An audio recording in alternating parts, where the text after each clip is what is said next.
to know that safety is the top thing they think about when they engineer a product, and they don't put out anything that they wouldn't let their families use on the farm. Because myself and a lot of the people in the industry, we come from farms and our families are still in that.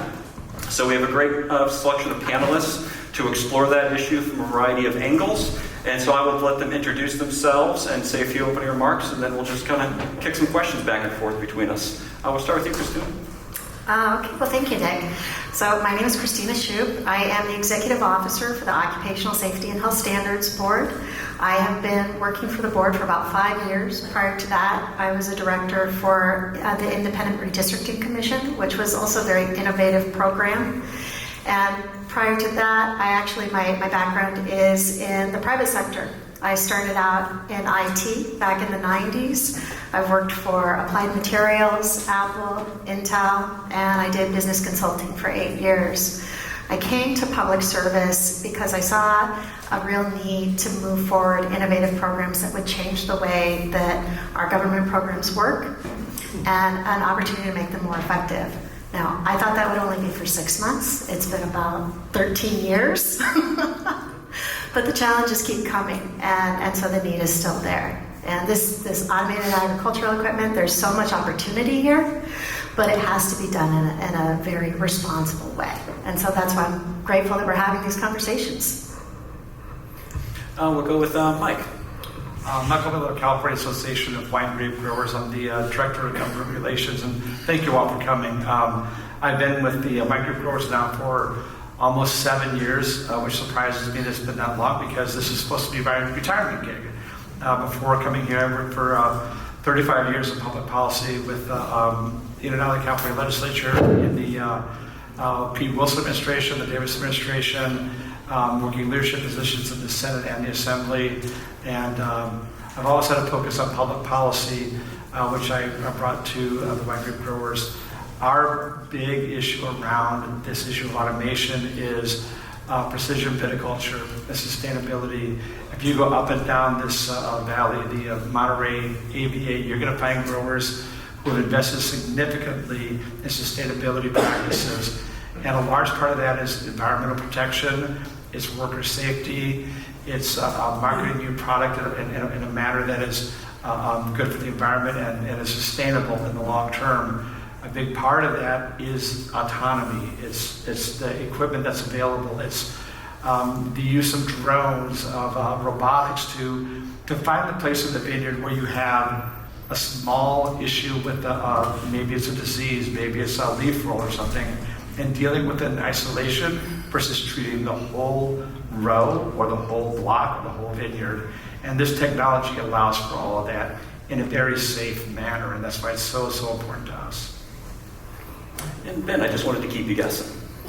Hey, so first of all, I'm very happy having this discussion during FIRA, and I'm very happy also to represent, in a way, almost 3 or 4 dozens of companies outside of this hall who are seeking on how to integrate and create capabilities around that deal that we're into. Myself, I think I beat you guys 13 years on your side. I've been 25 years in the Air Force, serving as an aviator, but also in the last 10 years of my service, I was in charge of all the unmanned system programs in Israel, anything from 2 pounds to 6 tons, and it was at the time that ground vehicles weren't there, so they said, okay, take that also. As your part, meaning from ideation, it was quite a long time that enabled us from ideation to actual certification of how to bring 6-ton vehicles above Tel Aviv or in other places. So we've seen that for quite a while, around unmanned system for almost two decades already.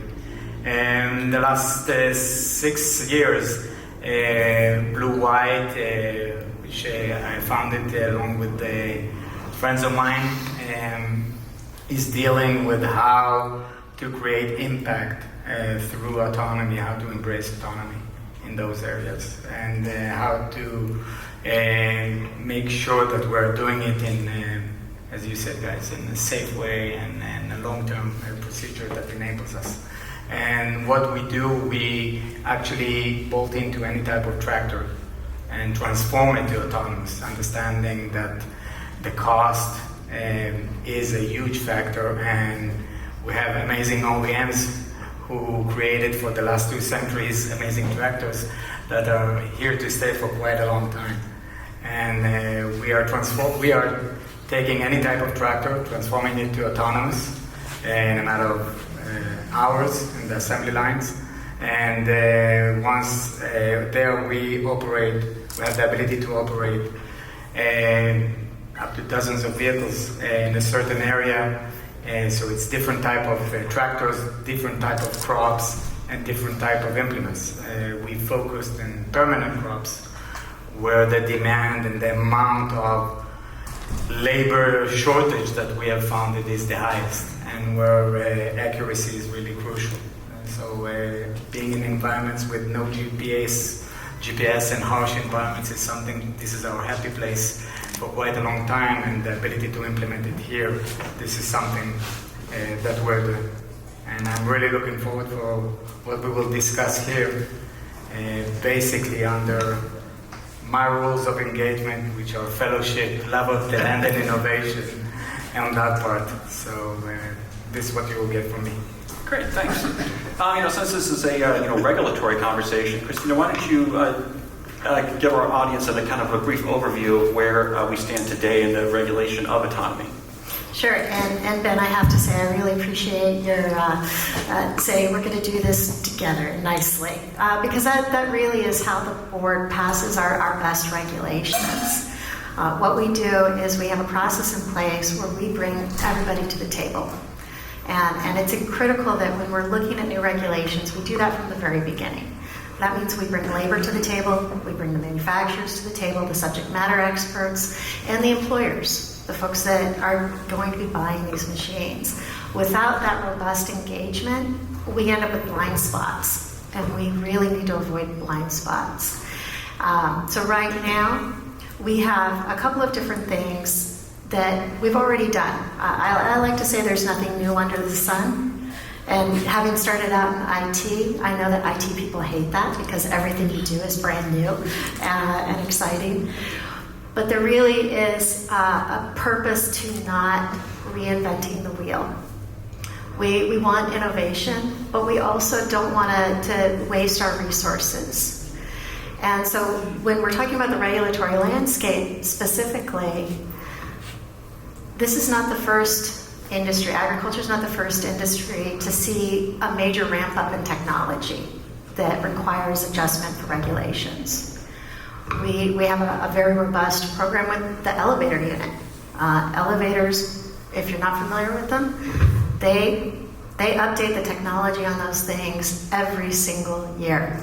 And they're critical to, just the way agriculture is critical to feeding us, elevators are critical to our commercial spaces and building that business infrastructure. We have programs that can be overlaid to our situation here with autonomous ag that would be beneficial. I think I got a little off topic. No, please. You guys have to jump in more. I'll just keep talking. So we don't disagree with that approach that the regulations have to keep up with technology. The interesting thing about this technology is that it is so different from crop to crop and from equipment to equipment, right? So you may have an orchard that's very different from a vineyard. They're both rows, but you also have, a field that's maybe another crop that's growing where it's a seasonal crop. It's just different, right? So how you can apply one regulation to all of that it's a little bit different than the elevators, right? Elevators go up and down, and yes, the technology changes and all that, but it is very different than applying it here.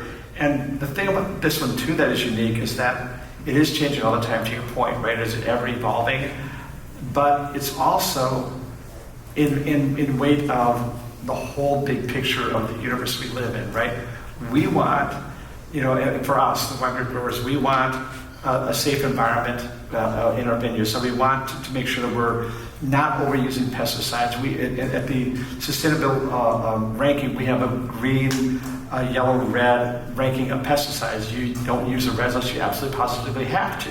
And the green's predominantly towards the organic end. So we want to encourage that. We want to encourage the least amount of chemicals that you can use. That is in direct relation to how you apply that chemical through this technology.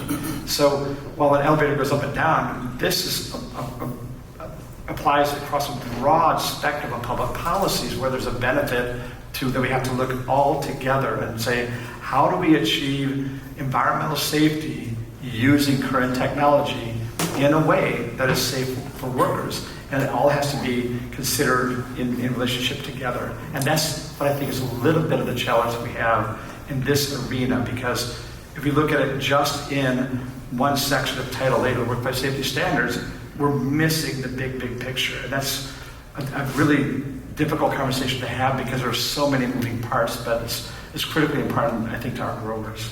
Yeah. Well, and before we move off at this point, I think it's really what you said. There's so many different moving parts, right? And that's critical to acknowledge, because I've been here for the last couple of days. There are so many different manufacturers here. There's so many people providing different services, whether it's software, whether it's equipment, small pieces of equipment, large pieces of equipment, and a one-size-fits-all answer would be very, very difficult. Yeah, but I think, in a way, if I compare it in areas such as urban mobility, where I was part of legislation level 4 vehicles, or military or mining, and also here, when you see how equipment is being developed, and those companies, not just Blue White but also others, I mean, they do have a methodology.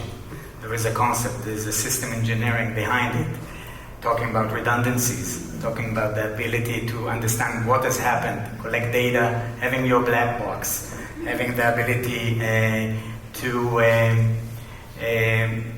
debrief from place to place and to understand what is happening. In our areas, our system engineering is of our machine, and it has almost triple redundancy in any type of area that you have. So this is how you create, even in a non-certification process that is over there, there's enough areas to take from other industries of how to create a good product. And it's not just to get certification clearance. You need a happy client. Okay, and a happy client means that the machine needs to work, and it needs to work safe. Okay, this is bottom line. We can cover ourselves with all kinds of stories around that, but this is one thing. And I think also setting up maybe another notch to this discussion is we are here, all of us, and not just because it's cool tech to work with, because there is a huge need.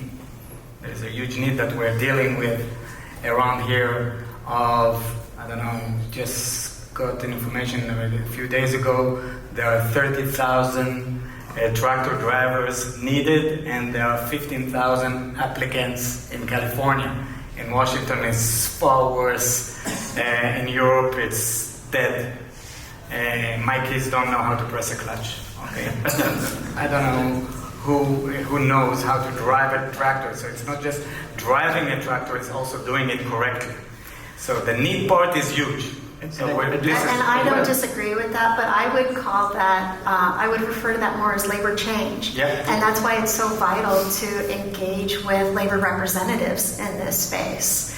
Because while you still want a happy client, we also want a safe workplace. I'm so happy that you raised it. First of all, we have almost 50 workers here in California. And we have Alejandra, who finished Fresno State, and she is now in charge of all the autonomous operations in Washington State. And she wouldn't have a chance to have almost, I don't want to share exactly the numbers, but let's say 6 six-figure salary ever if she wouldn't have got this opportunity. And the idea of making a complex engineering and a lot of engineering and algorithms and AI and all those crazy words behind it, the product itself is very simplified. People invested in me around $5 million just to take off and land, and believe me, I did all the mistakes ever. It was me. And we transformed it to 18-year-old boys and girls in 3 weeks, learning how to do everything from an air-conditioned van or office, and creating the capability. You don't need to be, if you know how to play NBA 2024 or FIFA, you know how to work with that one. So this is the idea of how to simplify things and create opportunity. So I want to piggyback on both of those statements a little bit. One is I don't want to miss the opportunity to absolutely thank Christina, the board, and the board members for being here. I mean, if you're looking at the future of this issue and how to get where things need to be, that recognize the technology today and the ongoing development of technology in the future, the only way that we really understand the issue is actually by meeting with the manufacturers. And thank you for being here as well. And thank you to AEM for putting all this together and to FIRA. But that is how we actually come to some consensus on really, one, understanding what the technology is, two, what the applications are, three, how do we make sure that it's safe and works for everyone's benefit. And to the extent that we want to make sure that we bring in labor organizations and have conversations with them, I think by all means, absolutely, we need to do that. However, I have one caveat with that. If the conversation is going to only be about job protection, right? We want to make sure that we're not losing jobs to technology, there's a conversation to have about that. We think that, frankly, we're actually developing jobs, because I think every grower you talk to in this area will tell you that a lot of people don't want to do this work. It's hard work. If you do the manual ag labor work, it's hard work. If you can help make it easier through technology, more people are going to want to do that job. On top of that, if you give them a skill that allows them to grow in the industry, to advance with that employer in the industry and actually transfer to other industries, you're going to create more of an incentive for people to come into the industry, creating job growth. But the big picture too, if the conversation is only about job protection to the point that worker safety is a secondary issue, that is something that we have a hard time with, because we fundamentally believe that this equipment creates a safer workplace. And our employers believe, by all means, they can best serve their employees through use of the safest equipment possible. And to the extent that we need to work on the regulations to fix that and address that, that's what they want me to do. And that's kind of, I think we're all in agreement with those issues. But we are talking about it. I think and it's not just talking about it, it's a long-term process. It's not going to happen. Right. We are in a decade, something between a decade or two of evolution. 10 years ago, maybe 20 years ago, I sat in coach on a cross-Atlantic aircraft, and people smoke near me, okay? And think today, is it okay that we have this discussion and people are smoking here and this is like, oh, it's outrageous, okay? I don't know how many of you guys drove with an open tractor mowing at 120 degrees or herbicide with a PPE for 10 hours in the sun. And these are things that there is a reason we are not regulating and saying, hey, it's crazy that we're doing it, because there is no other alternative. There is no, so go ahead, Nick. So yeah, something I wanted to pose to you, Christina, I'm reminded that the USDOL Department of Mine Safety and Health back in 2019 declared that a piece of equipment that is remotely monitored is not considered unattended, because an unattended piece of equipment, that the wheel locks in, it's completely shut down. And at the same time, you have a conversation with an airline pilot that my brother won with like a gentleman that flies Chicago to Tokyo, and in that flight, he's actually flying the plane less than 15 minutes. And one of the biggest issues the airlines have is keeping pilots engaged because they're just bored out of their mind because there's nothing for them to do. And so I kind of pose it, is the safest work environment one where the people are just on that perimeter, they're not in the bowl of hazards? Well, it's interesting you bring up pilots because we have a well-acknowledged pilot shortage going on right now, right? And what we're seeing is the requirements for pilots 10 years ago were significantly stricter than they are now. The personal story, my sister's a flight attendant and she flies darn near every single day. And we've gone from pilots who had a minimum of 10 years of experience and 3,000 hours up in the air before they're allowed to fly commercial. Now we've got 24-year-old kids with 500 hours. Yep.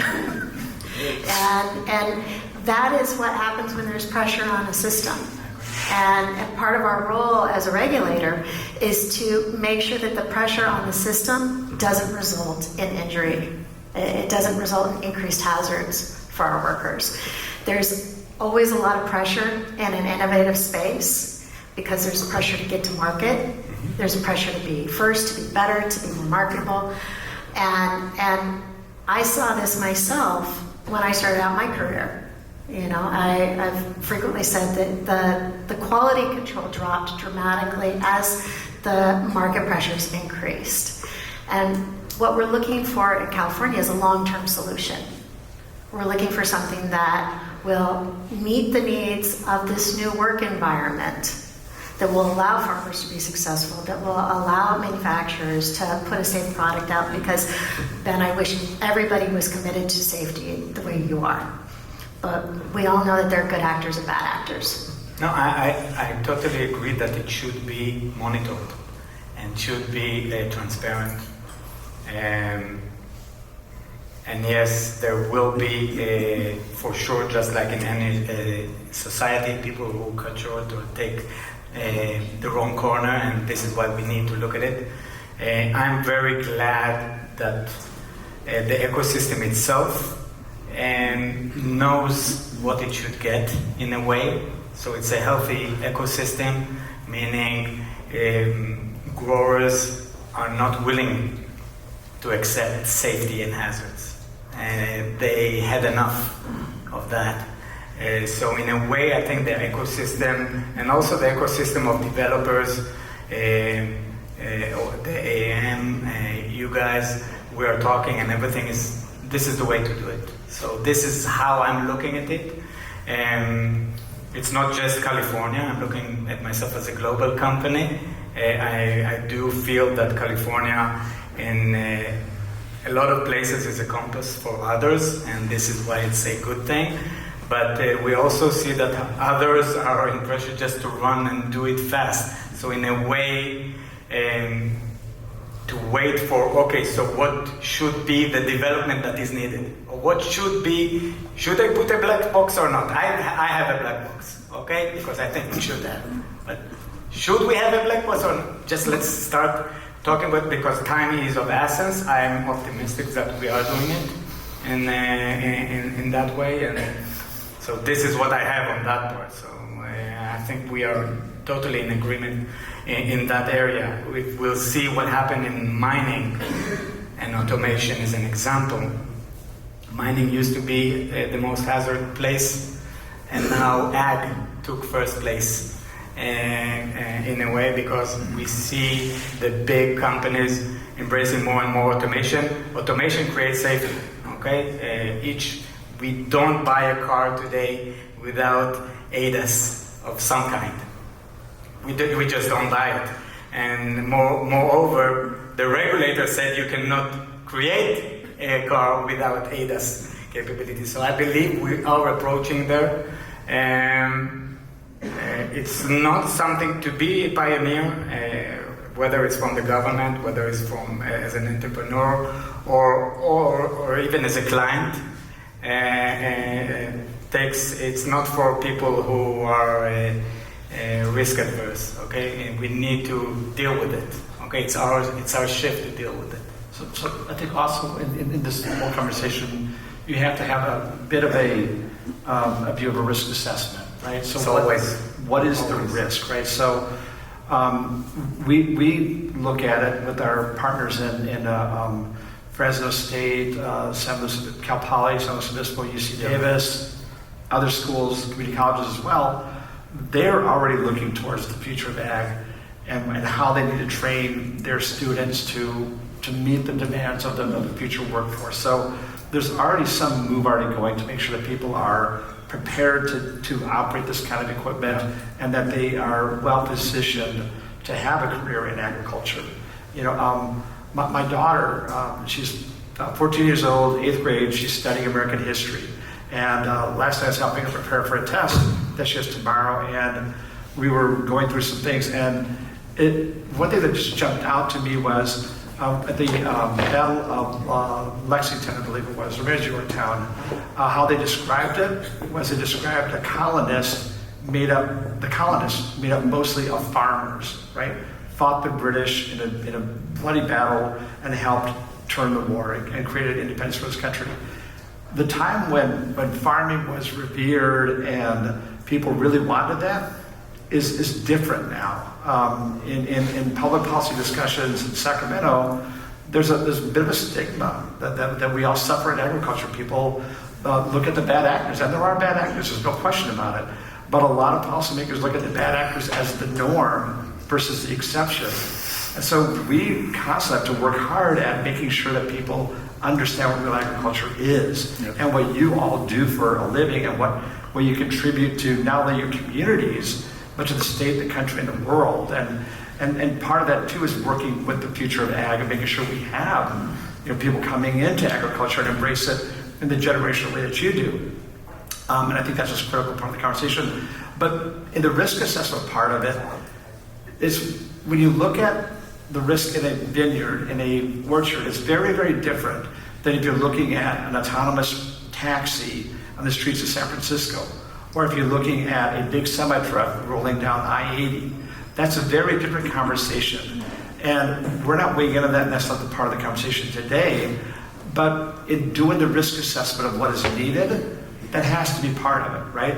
A tractor going 2 miles an hour in the controlled environment of a vineyard where nobody is there except the tractor is very, very different than a semi-truck with a 10,000-pound load going down Interstate 80 at 70 miles an hour. That's just a different conversation, and we need to recognize that in how we do the risk assessment.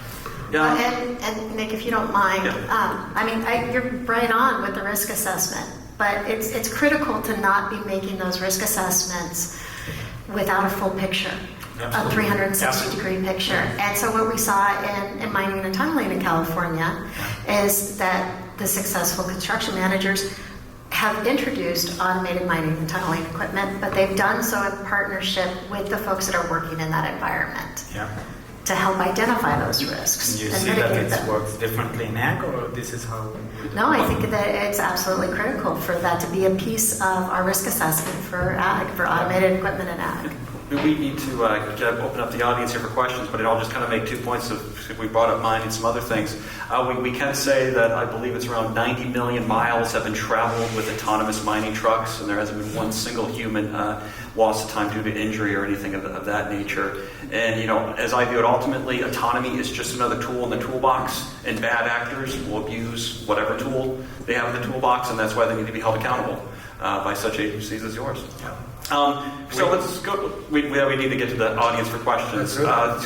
Just raise your hand, and if Christina, if you could point them out for me, since I cannot. We have one. Okay, great. I'm glad you guys can see. Yes, sir. I do see a hand in the At back. the back. Do we have a microphone? Is anybody there? Sorry. Yeah. Go ahead, please. Hi, I'm Emily Bryson. I'm with the California Department of Pesticide Regulation. I had a question. I have been following AgTech for a while, and something that is challenged for me as a regulator is not seeing a lot of standardization in this industry when it comes to things like safety features. So as an example, I think about like an anti-lock brake system. They're vastly different from vehicle to vehicle, but we know it's required as a safety feature, right? So it makes it a little easier from a regulatory perspective. And I've seen equipment like these small platforms where you can hack the platform, you can add a sprayer to it, you can add a boom to it, and spray pesticides or take it off, and then suddenly it falls under my jurisdiction, or it doesn't. So one of the questions that I have is, how can regulators work with industry to keep our finger on the pulse of what's happening? I know we have ISO standards that are coming out.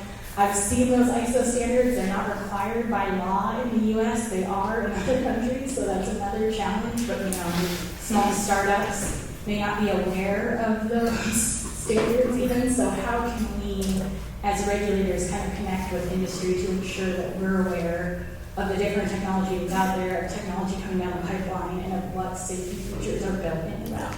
Actually, I'll take this one because safety is one of AAM's core functions, and we have a variety of technical committees where they get together and talk about creating ISO standards for all sorts of different things. And I think the best way is for people like you to connect with people like me, so I can tie you into those technical committees, and we can have sessions where we bring in all kinds of different brands and talk about safety and how we do things, what we have coming, and you can bring up your concerns, and you might bring up something that does need a standard and to be fixed, and I've seen it where then we go and do that. I can jump in on that. We are part of the AAM, and this is how we get the information. We do go through certain ISOs. For saving also, we saved around 82,000 gallons of pesticide on 5,000 acres of work just in the last 2 months. And so the opportunity over there is huge. The ability what to cope, I think you're spot on, and that we shouldn't, it's okay to invent, but we shouldn't invent standards. So we should see what are the possibilities over there. So it's also for Christina and I guess your team, we're talking about that a lot. Well, and this is kind of the other side of your question, which is directed, I think, more towards Nick and Ben. But I think everybody here in this room should know that Cal OSHA has a really robust consultation program as well. When we're talking about these smaller pieces of equipment that you can hack, that you can change for your specific need, for some employers, there's going to be the question, have I overstepped? Is this going to move me into a citation zone? Cal OSHA has a consultation department that you can call, and we'll absolutely come out and talk to you about it. Okay. Any other questions?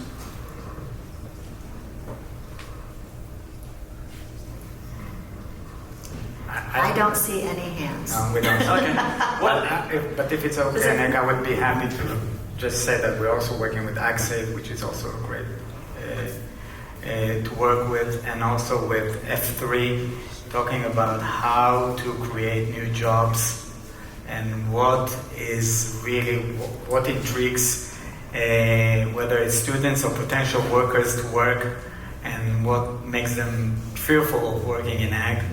And this is something that we work a lot with them, and I also recommend on anyone in the industry just to join hands with those groups, or with Fresno State that we work in Central Valley. There are a lot of people that are just eager to support, and not just Cal OSHA and the AM. And we find everybody very attentive to that one. Yeah, and I also want to just say, I know this area has a lot of wine grape growers. If you're a member of COG, feel free to reach out to me at any time. I'm totally available to answer any questions you have about the regulatory environment and how we can help you and work as a liaison with the regulators and represent you. If you have other commodities, we work very closely with the Farm Bureau, Western Growers, and others as well. We're all on the same page on this issue, and I encourage your engagement. The more we as associations hear from you about what you need for technology, what you need for the future to keep you going, it's something that I need to hear. I was talking to a grower this morning down the Central Valley. He had been in business for 100 years. His next generation, his kids, are about to take over the farm. He grew grapes, he had an orchard, he did some row crops, he did a bunch of things over the years, and he's very afraid that his daughter, who's going to be taking it over, is going to basically be the last generation of his farming.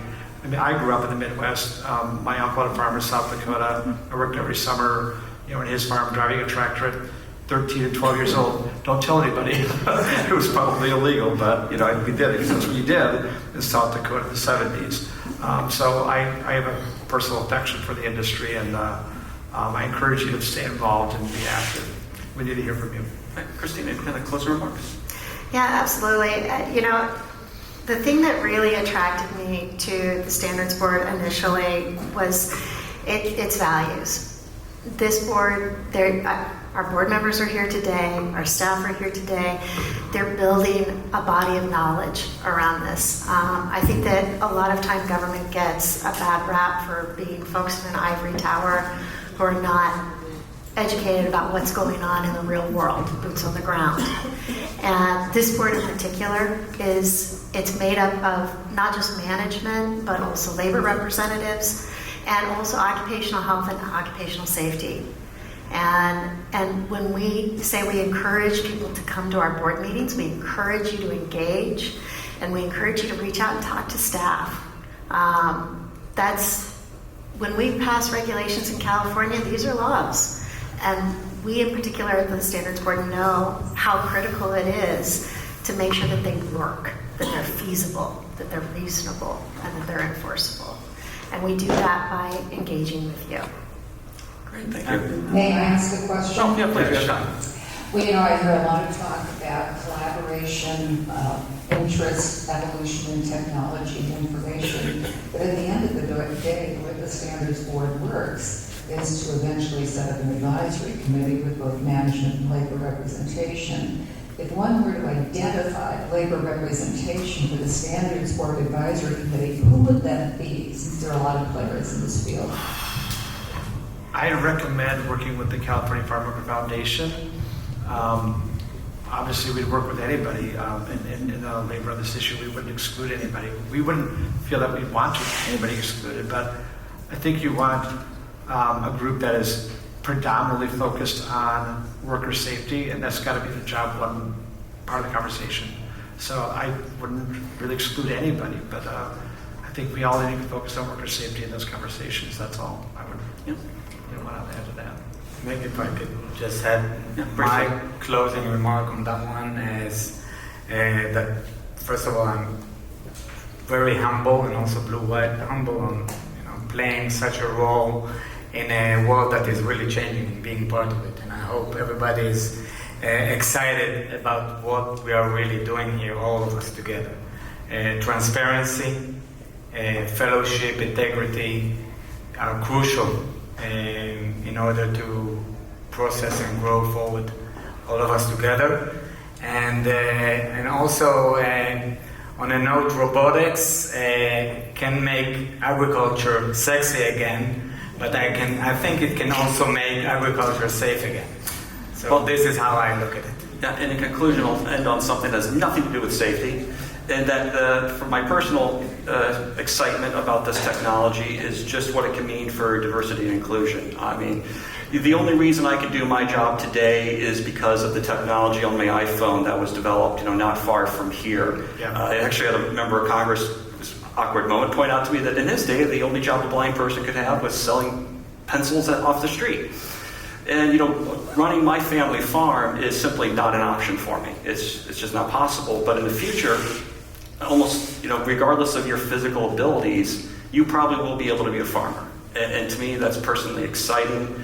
I think it's going to open it up to all kinds of people that even grew up in a city because see a point. It's sexy. It's something people will want to do, and something people, regardless of their abilities, will be able to do. And so with that, please help me thank our panelists for all their great